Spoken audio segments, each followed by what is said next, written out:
Most people think charisma is about being the loudest person in the room. They're wrong. True power isn't about noise, it's about control. Here is why the quietest person in the room is always the most dangerous. Watch any group of people interact long enough, and you will notice something strange.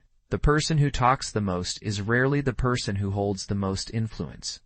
The room does not orbit around the loudest voice. It orbits around the person who speaks the least and is listened to the most when they finally do. This is not an accident, it is a mechanism, and once you understand it, you will never look at a quiet person the same way again. Charisma has been studied for decades, and the data consistently contradicts the popular assumption. Researcher John Antonakis, who has run some of the most cited experimental work on charismatic communication, found that charisma is not primarily about volume, energy, or extroversion. It is about the strategic use of a small set of verbal and nonverbal signals, timing, restraint, and precision, that make a person's words land with disproportionate weight. Here is the underlying principle. Attention is a finite resource. Every person in a room is operating with a limited budget of it. When someone talks constantly, the brain of every listener does something quiet and automatic. It discounts. It begins to treat that person's words as background noise, because the volume of output has already told the brain this signal is cheap and constant. But when a person speaks rarely, and only with intention, the brain does the opposite. It upweights.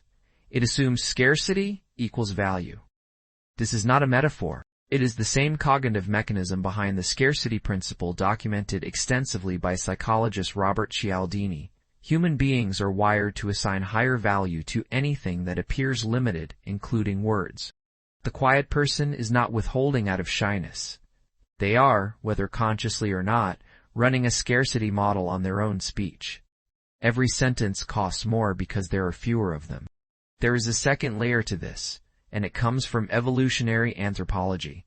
Researchers Joseph Henrich and Francis Gill White identified two separate and often competing pathways to social status in human groups: dominance and prestige. Dominance is loud. It is status obtained through intimidation, volume, and the ability to punish. Prestige is quiet. It is status voluntarily given to someone because the group perceives them as genuinely valuable, competent, or in control of themselves. Loud charisma borrows from the dominance pathway.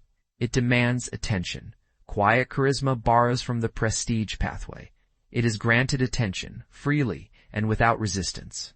And granted status is always more durable than demanded status, because it does not require constant defense. This is the core mechanism. The quiet person is not less powerful.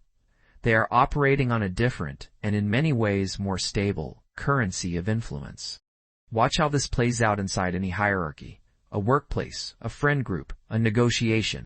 The loud person fills silence immediately. The moment a pause appears in conversation, they rush to occupy it, with an opinion, a joke, a correction. This behavior feels like confidence. It is often the opposite. Constantly filling silence is frequently a signal of discomfort with uncertainty, an inability to tolerate the tension of an unresolved moment. The quiet, high-control person does something different. They let the silence sit. They do not rush to fill it, and in doing so, they force everyone else in the room to sit in that discomfort instead, which subtly repositions them as the person controlling the emotional temperature of the interaction, without saying a single word. This is why, in group settings, people instinctively glance toward the quiet person when a decision needs to be made, even if that person has said almost nothing the entire conversation. The group has already, without discussing it, assigned them a form of authority, not because they asked for it, because their restraint signaled that they did not need to ask. There's a second dynamic worth naming here: emotional leakage. Loud communicators tend to broadcast their internal state constantly. Frustration, excitement, insecurity, all of it surfaces immediately in tone and volume. This gives everyone around them real-time access to their emotional interior, which paradoxically makes them easier to read, easier to predict, and easier to influence. The quiet, controlled communicator reveals far less. Their face, their tone, their pacing, all of it stays remarkably consistent regardless of what is happening internally. This is not the absence of emotion, it is the containment of it, and containment reads, to the human brain, as competence under pressure.